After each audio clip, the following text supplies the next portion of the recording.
the office usually, Sorry. that's okay. Everybody usually wears more than one hat, right? So you can't really be amazing at everything. You don't have a big enough company to have an HR manager of sorts sometimes. So sometimes the office admin is doing payroll and also helping with HR. So I'm just trying to give you guys a high level of some of the things that we really have to pay attention to. Um, you know, these laws change year to year, and you have to stay up on it just to make sure you're compliant. And you have to have a good partner, whether it be a good accountant, a good employment attorney, a good payroll company, but you have to have someone in your back pocket to make sure you're kind of doing everything right. So today we're going to go over a little bit high level again, Mass Wage Act, the PFML, earned sick time, pay transparency, independent contractor rules, and some labor law updates. If you have specific questions around any of these, hit me up today and we can kind of talk about it and see if you have a question or if I can help you or anything kind of specifically around if this happens, then what? Have you ever seen this happen? Things like that. Feel free to reach out, send me an email, call me. You don't have to work with Commonwealth Payroll. I am part of the chamber, so I can help everybody in the chamber with questions and stuff like that. So don't ever feel, if you're happy with your payroll company or your HR company, don't ever feel you can't come to me and ask me one-ups or ask me questions. I'm happy to help always. So we'll start a little bit about the Mass Wage Act. And this is really about when an employee decides to leave you or you decide to terminate. When an employee leaves a company, there's a strict deadline for ensuing their final paycheck. If they get fired or you fire them, you have to immediately hand them a paycheck, no matter what. It has to be that moment, that day, no ands, ifs, or buts about it. So if you're not prepared to do that, take a deep breath, maybe send the employee home to take a breather and come back the next day. But you have to have everything in order. Their vacation pay, if you pay out sick, you don't have to in the state of Mass, but everything that that employee is owed needs to be handed to them the day up. So if you think you're going to get rid of someone, call your payroll company. Hey, what exactly do I need? What's the final figure? How do I get this paid out? Um, Violations can be very expensive because Mass laws allow employees to recover mandatory triple damages plus attorney's fees. So even if you go a week without paying this person, you got trouble. If they resign, you can pay them on the next date. So if they come to you and say, I'm all set, this isn't working for me, here's my notice, or here's my 2 weeks notice, you can pay them on the next pay date. So it has to do with the willingness of the employee leaving.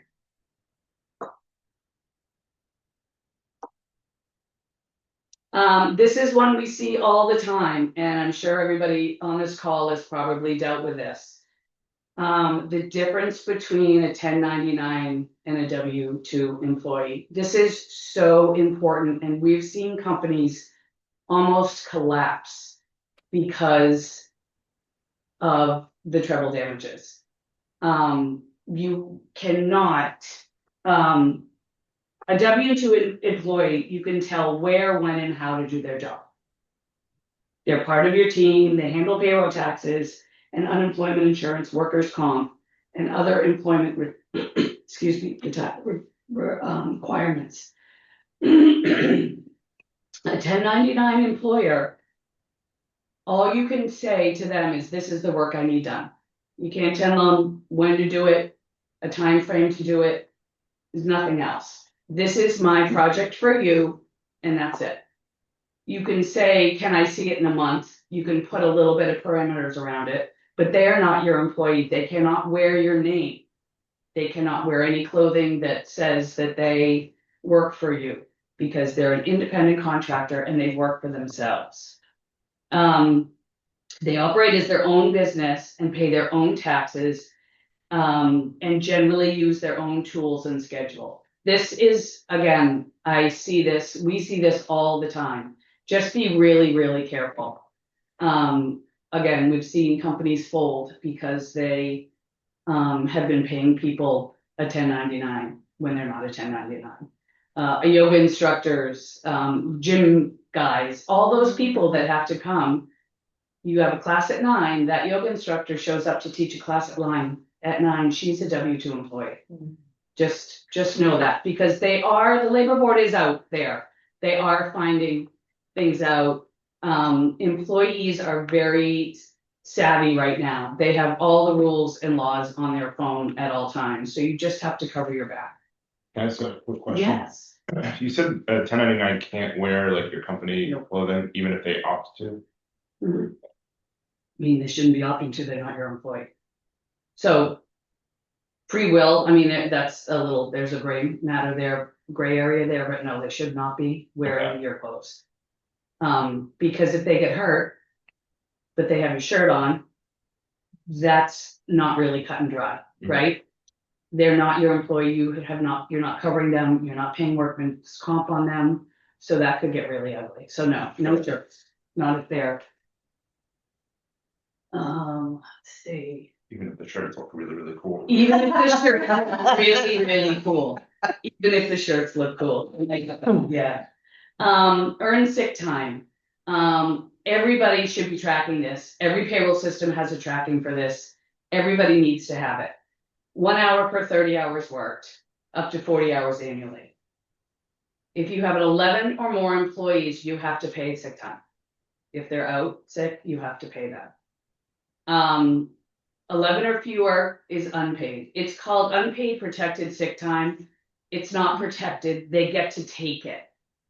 You don't have to pay, but they still get to take it if they need to be out of the office. But again, all payroll systems have a tracking device. So this all should be automatically accrued per hours worked in their wages. This is a lovely one that a lot of people have some issues with these days. There's a love-hate here. We see it all the time.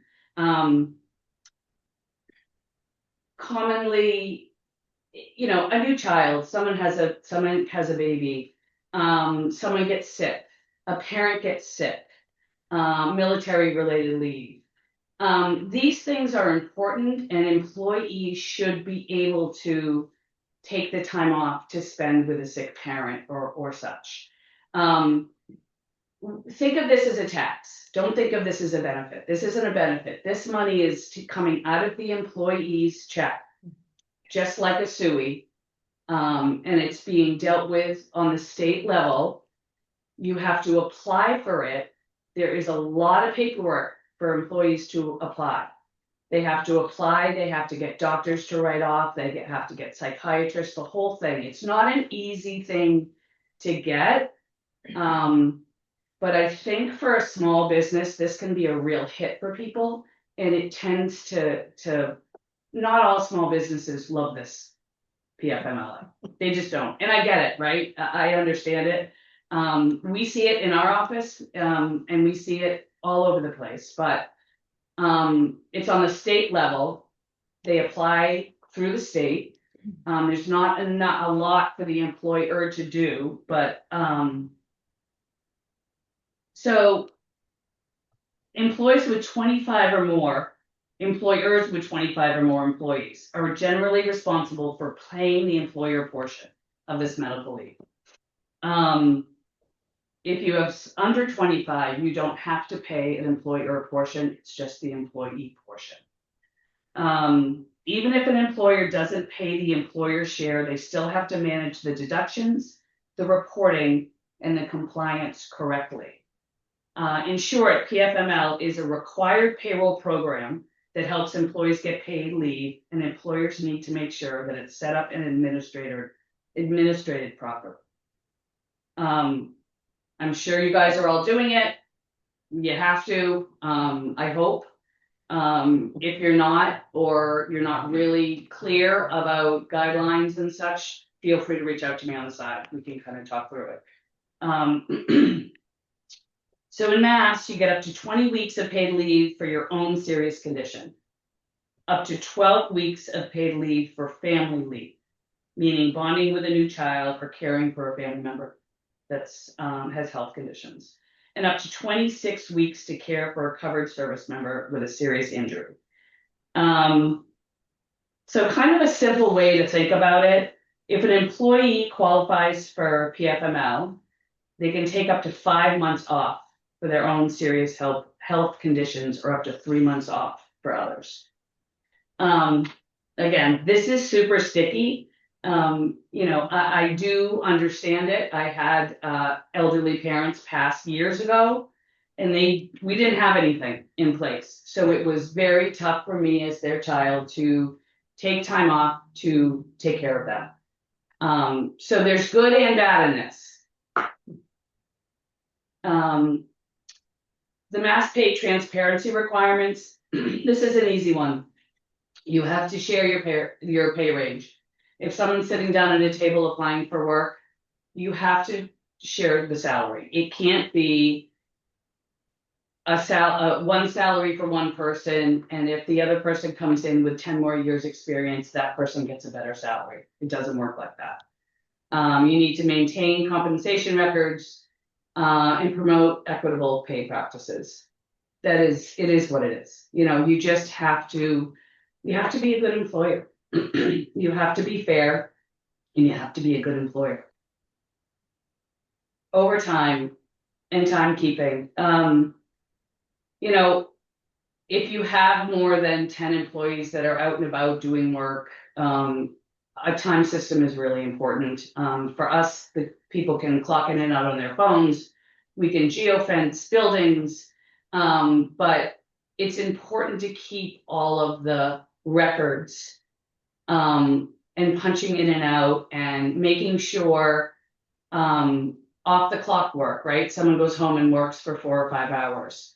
And then comes in and says, hey, I was off the clock, but I did all this work. That needs to be discussed prior to having hourly employees. If you're going to go home and do work, what does that look like for you? Is it paid? Is it not paid?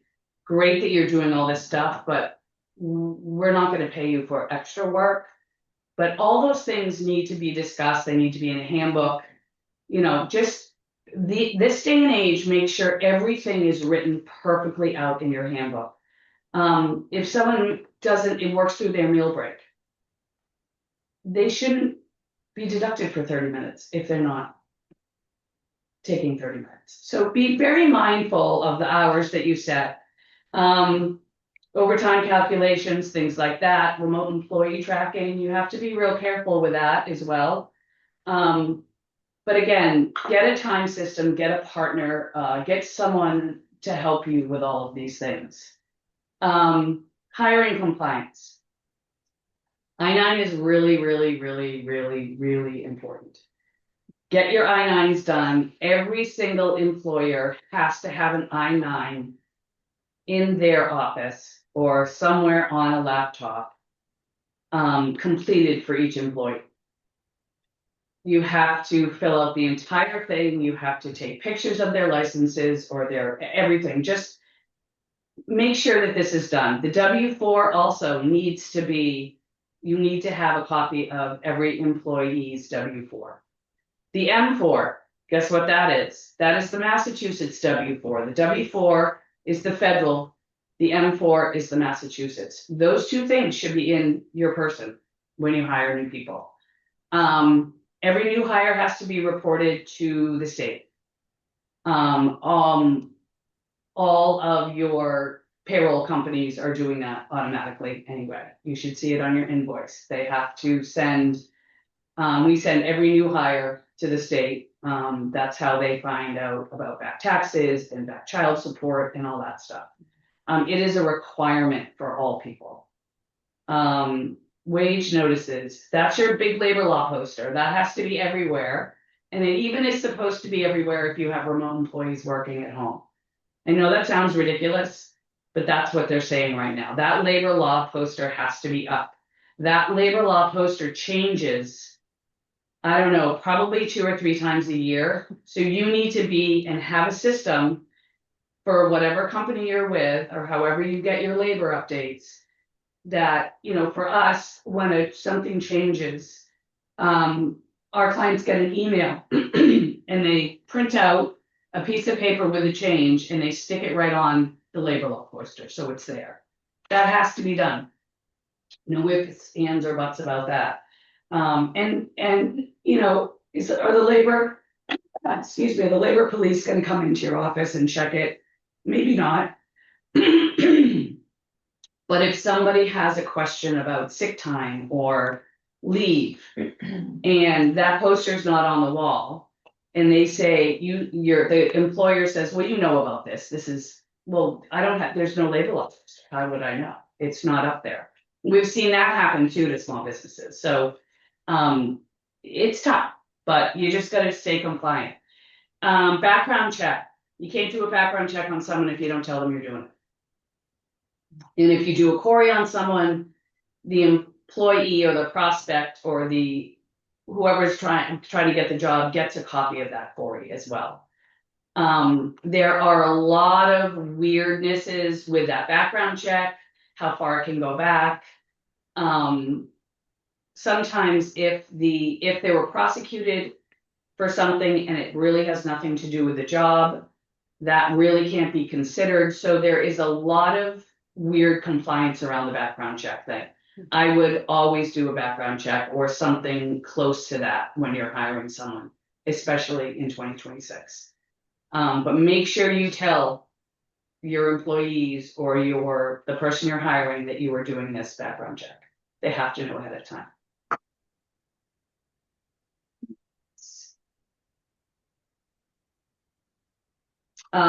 My favorite, employee handbook.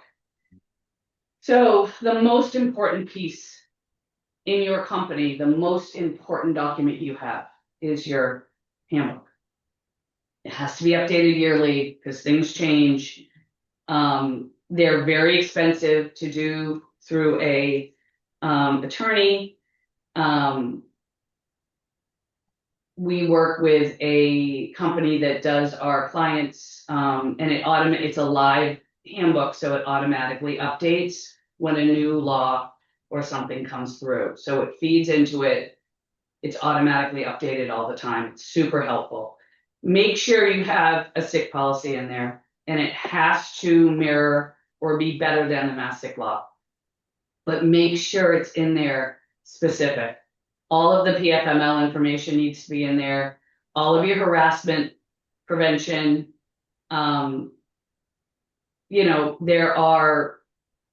There are situations that you're going to probably come across that you never thought you'd come across. The smelly office worker or there are things that happen and you're like, holy crap, what are we supposed to do with this? Things have to be in there. If they're, dress code, all of it, everything needs to be spelled out because Massachusetts is an employee state.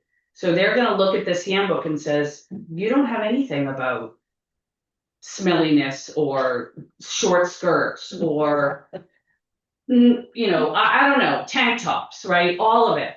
You have to have it in here. Every little thing has to be in here because something will happen. And if it's not in your handbook, you have no leg to stand on.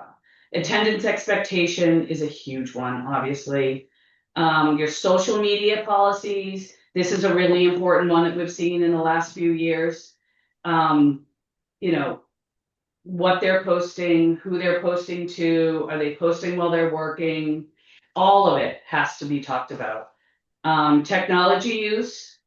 I mean, if you're walking by someone at their office and they're on their phone, what does that look like? What does that mean? All of that has to be everything, the phone is upside down on your desk or in a drawer, or there has to be rules around technology use, especially nowadays. For us in my generation, it's a little easier because we didn't grow up with a phone. But for the younger generation, they grew up with that phone. That phone's part of them. So you have to set the expectation prior to employment about what that looks like.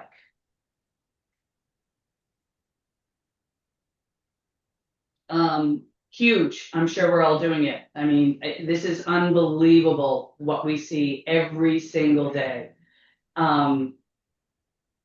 If you're sitting in as a HR manager and you get an email from Joey saying, change my direct deposit, oh my God, don't change that direct deposit. Pick up the phone and call them. Walk to their desk, That's happened. make a call. We see this every single time. We even have clients I'll call and she'll say, well, I did ask them. I'm like, you didn't. You're trying to say, like, you didn't ask them. You skipped a step. Yeah. And now you have an employee that just lost their pay to an overseas account that you're not getting back. Yeah. And he can't pay his mortgage. So you have to be diligent about what is happening, the emails you're answering. Every office, everybody needs to go through phishing training. I'm sure you can find free, I mean, we have a ton of it, but I'm sure you can go online and find YouTube's phishing training, monthly training for everybody in your office, even if it's a shop, even if it's a, it doesn't matter the size of the business, everybody is getting hit all the time. And we see it probably 10 to 15 times a day in our office with our clients.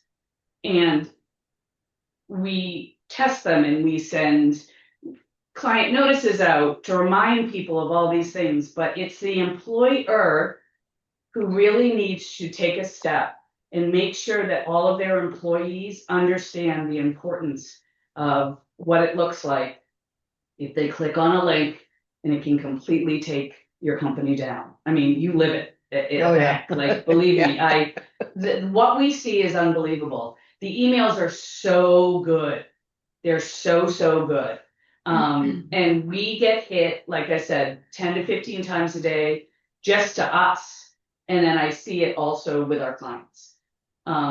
Just make sure that you are giving your employees the proper training to understand what could and will happen if they make a mistake like this. It can really, really be a huge problem.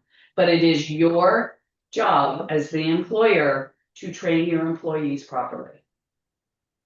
Other little things, tip compliance, overtime, scheduling challenges. These are all things we see all the time that we help our clients with.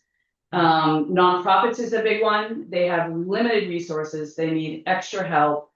They are, taking care of a group of board members and they all want to see it one way. Construction, independent contractor classification. It's tough, but just make sure you are trying to be your best employer. You're trying to keep compliance. If you have questions, use your partners, use your payroll company, use your HR manager, use the people that do this for a living to keep your company safe. Little checklist just to make sure. Is your handbook current? Are your employees classified correctly? Are you tracking earned sick time accurately? Are the deductions, do the managers understand leave laws? Is payroll data secure? So again, I keep going back to this. It is your responsibility as the employer. You can surround yourself with as many good partners as you can, which is very, very important for small businesses, but it comes right down to you as the business owner. It's your liability, it's your company. You have to make sure that everything is above board. If something goes wrong, these are the things you're looking at. And we see them all the time.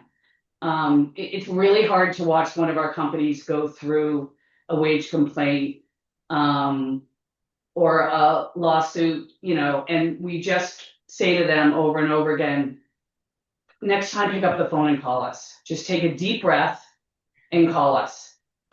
We can help you manage the situation or maybe even stay out of the situation.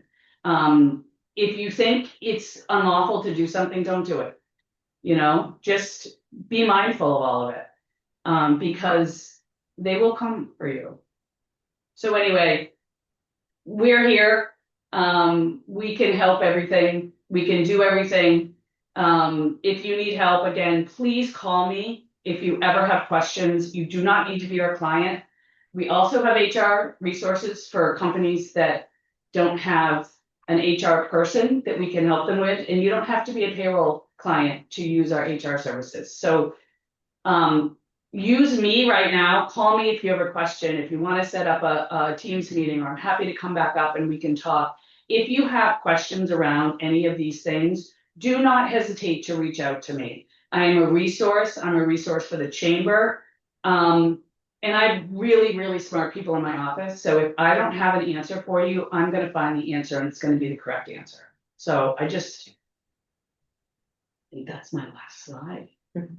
Yeah. So I'm here again, if you have any questions, if anything is a little bit, if you have bigger questions on some of these things, you want to kind of do a little bit of a deep dive.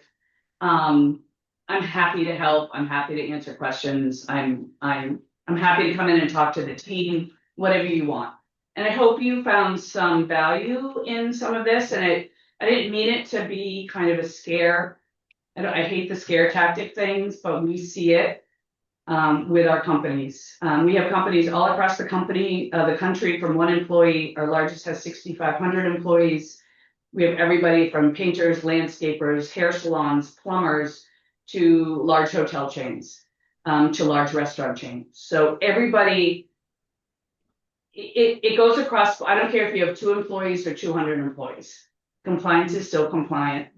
And as the employer, you're in charge of making sure that you're doing everything right. So surround yourself with people who understand things and are better, right? If you're a hair salon, I'm gonna go in there and you're gonna make me look gorgeous and I'm gonna walk out.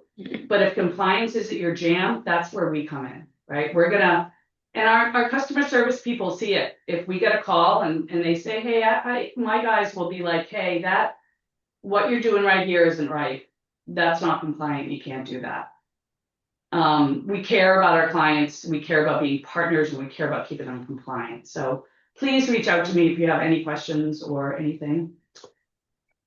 Does anybody have any questions right now? I do. I'm not that smart. Sue? This is a tactical question, but in my business, I have office space that I'm renting, but I will rarely be in the office. My caregivers will rarely be in the office. So I can post labor law posters in the office. Yes. But does that meet the compliance requirement? Because if they're working in the field in people's houses, but that's the main office, yes. okay, even though they're probably, we won't be gathering frequently as a team. If that's their only office space, yes, you're okay. Oh, okay. Yeah, Thank you. you're okay, because they're not working out of their own home, right? They don't have an office space there. Mhm. If you are providing the office space for everybody and you hold quarterly or monthly meetings, that's where it needs to be. Perfect. Thank you. Yeah. Anybody else have an easy question for me? Becky? With the mass sick leave rules, we have interns and they are accruing their hour per 30, but they often are leaving at 90 days. And what I understood was at 90 days is when you can use it. Do you have any other information around that? It's completely up to you and what's in your handbook. Oh, okay. So some people let them use it as soon as they accrue it. Oh, So okay. it's completely up to you and how you want it to look. Okay, that's great to understand. Thank you. And some clients even let them go into arrears. Mm-hmm. It's really how you want it to look. It can be, as long as you are being fair about it all, you're going to be okay. And as long as it's up to you. If someone says, hey, I only have 5 hours accrued, but I really want the whole day on Friday off. If it's okay with you to go into arrears in a payroll system, ours easily goes into arrears. You can set the arrears up. So then it can filter through, so you're not doing math or figuring out what they owe or anything. The accrual system can go into arrears. Okay, great. Thank you so much. Yeah. I have a question. You mentioned the equitable pay that, like, if someone came in with 10 years of experience over someone else, you wouldn't be able to pay them more. If you are offering the same job to two people, that salary has to be the same. Oh, so if we're actually giving an offer to two people. Yeah, I mean, I can't give you $100,000 a year and you $80,000 a year because she has more. It's this is the job, this is what it pays. So you can give a salary range ish, but you can't outright say that I'm going to give her more money because she has more. Yeah, you just have to be really careful about it. So Caitlin? the range you can adjust for experience? You can, you're not really. I'm not an employment attorney, and I don't play one on TV. I can send you a link kind of with it all, but not really. It needs to be, that salary needs to be the same for all. Regardless of experience Well, it and has education. to do with what the job is. What it has to, yeah, it's about what the job is. It's not about the experience on the job. It's about the parameters around a job. So, whole nother thing, job descriptions, super important. Everybody needs a very, very specific job description. That is really important that a lot of people don't do. Because you'll hear now people like, well, that's not in my job description, and I'm not doing it. Like, they're savvy. I'm not savvy. Well, I don't even want to say savvy. There are people out there that you just really need everything in writing, buttoned up. But job descriptions are super, super important as well. So never hire without a job description. What about hourly employees? I have 100% of my staff are part-time, mostly high school and college students. They're all hourly. No one is on a salary. Yep. Does their pay have to be the same no matter how long they've been with me? It should. It should. So But if you someone can works have for a- me you for can have 7 years, I can't pay them more than a new employee? they can be a manager, or they can be a senior scooper. You know, I mean, again, I don't think you're getting no one's gonna knock on your door and say, hey, you know, Joey is getting $10 an hour and Janice is getting $22 an hour. But, and I think you're safe, but I think you just have to kind of maybe have it in the job description, and that you are a junior scooper or something, and then if you come back year after year, you get a merit increase. It's not the time they've been with you, it's new people, right? Right. I mean, I have a pretty good retention rate. I mean, I have some kids who stay with me for 4 or 5 years before they move on.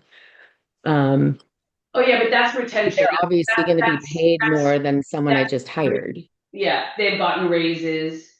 This is more as if you have two students in your building and they're applying for the same job. Okay, gotcha. Okay. It's not the people that have been with you for 10 or 15 years, because the merit increases, that's different. Yeah. Okay. And then I could potentially address it by calling people like, what, caregiver 1, caregiver 2, caregiver 3. Yeah, I mean, I think that's a safe way to do it, because then it's all compartmentalized. You're not going to get yourself into any sort of situation. If these are your qualifications, this is what I'm looking for on your resume. This is the pay range for that qualification. Yep. Caitlin, you had a question? Yes. So say someone goes out on PMFL and, they use their entire amount and they're trying to come back, but their doctor says they can't come back fully and it has to be on, restricted. They have to be restricted with certain movements and everything like that. And every single movement is part of the job description. That you got to call an attorney. Okay. That's gray.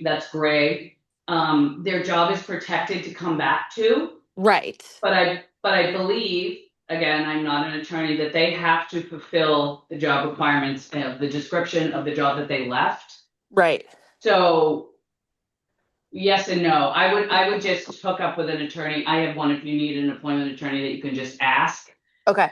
I think I don't think if they can come back to do the job that they left doing, I think that's Right. the protected part of it, is they have to come back to the job that they left.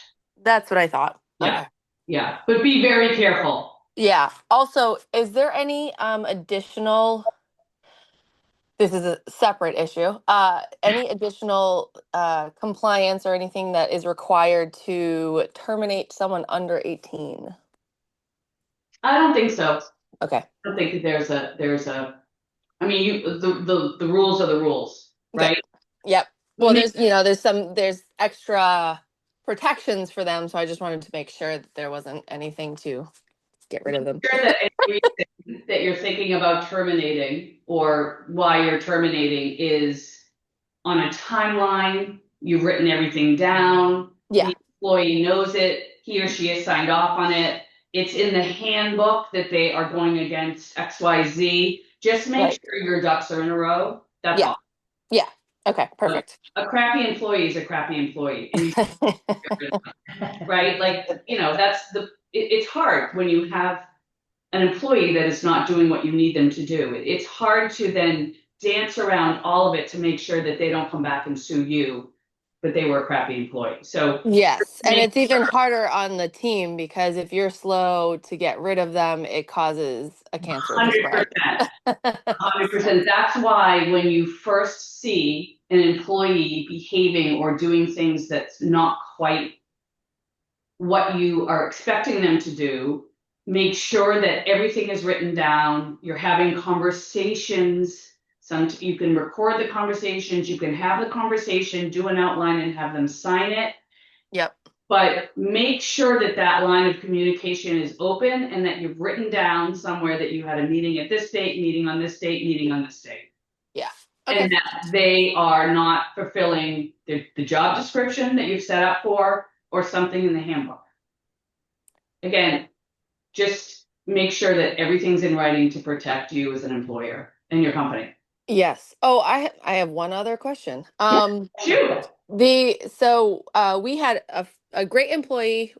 He left, willingly went to another company. Other company promised him all these things, didn't deliver. So he had to go on unemployment because they didn't have enough hours, and somehow we are footing that bill. Well, you are, because you were his past employer. Yeah. So that's just that's the nature of the beast. It's so frustrating. Yeah, it's frustrating, but these are the things that happen. That's why you pay into sue. Like it stinks. Yeah. But it just is how it's set up to protect them, Yeah. I mean, offer him the job back, get him off unemployment. We have thought about it, but this is our busy, our slower season. So when we go into our busy season, we probably will. Yeah. And to remember, sometimes these kids are young and the grass is greener. Oh no, there was no bad blood there. Like we totally got it for what his situation, like, but we also kind of knew that this was going to happen because. Right. Of course. Right. Because the grass is greener and you're in the business, what's going to happen to them. But, yeah, I mean, I think Grace and we're dealing with, a lot of the employees are at a generation that are very different from our generations. Yes. And they behave different. They think hard work is different. And some employers get mad that we're supposed to change our way to make sure that these guys are taken care of, protected, all of that. So I think we just have to be careful as employers to do what we think is best for us and the company, but also remember that these guys are very, very different. They were brought up very different than we were brought up, and they make mistakes and they do stupid stuff and they don't even know it. So, yeah. But yes, just protect yourself. Everything needs to be in writing. That handbook is the most important thing a company can have. Needs to get updated every year. Make sure you surround yourself with strong teams, your payroll team, your HR team, all those people should be partners of yours. You shouldn't have a problem getting someone on the phone. You shouldn't have a problem getting someone to answer a question. They're your partners. They're gonna make you do what you do easier. So just remember that. Thank you. Are there any, I have a question, I believe there's been some new overtime rules and some new tip rules in terms of how they should be paid and what they need to, whether or not tips are declared, is there any? Yeah, yes and updates on no, that there's really thin guidelines around those, so nobody on this call is really being, like, it's the tip overtime, the tip rules are, you have to make a certain amount, you have to work a certain amount of hours. It sounds amazing, but it is not really happening for a lot of people, but yeah. And if anybody has more questions on that, I can send you over a link to kind of try to explain it better than I just did, but. I would love that if possible. We do have tipped employees. And who's speaking? That's Caitlin. Caitlin. Okay. And we also have tipped employees. So I would like that information as well. Is that you, Lisa? Lisa from Captain Dusty's. Now, Lisa, are you pooling tips? Is that how you do it? They pool tips during each shift. Like if they're working the same hours, they pool during those hours. Okay. And are those being counted in as wages? Yes. Okay. You're doing it right? Okay. Yes, I will send that both over to you too. Great. Thank you.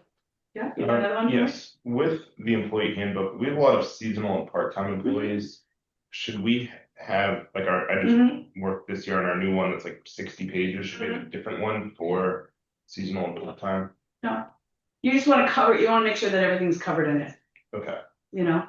So there can be a whole section for seasonal in there.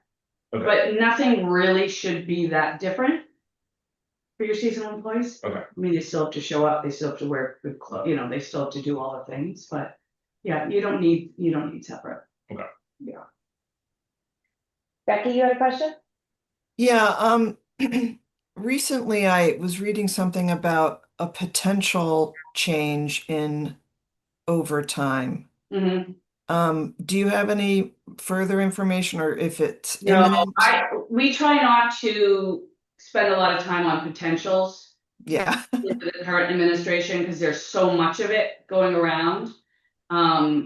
So as soon as something actually comes to fruition, we're up and running. Our system is immediately changing every time there's a change.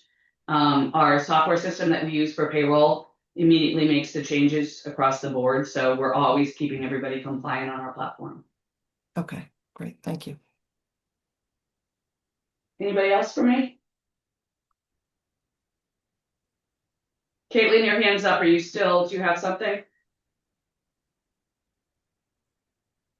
Nope. I just didn't take it down. Sorry. All right.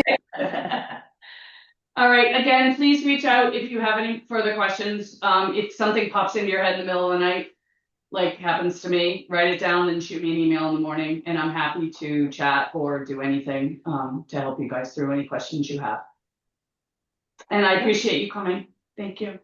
Oh, thank you. Yeah. Can you just share your contact info again? Do you want to put it in the chat? Sure. And she's gonna put her contact information in the chat, but if you lose track of it, you can always reach out to me. You know how to get in touch with me. I'm happy to facilitate that connection and help make sure you get the information that you're looking for.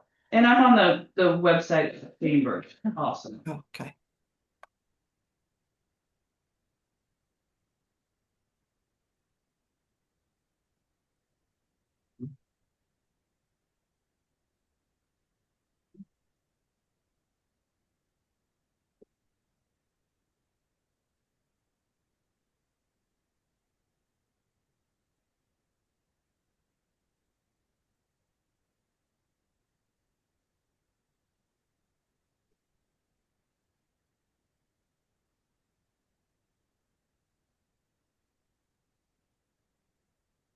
All right, it's there. Feel free to call me, text me, email me, anything you need, questions, anything. I'm here. I got you.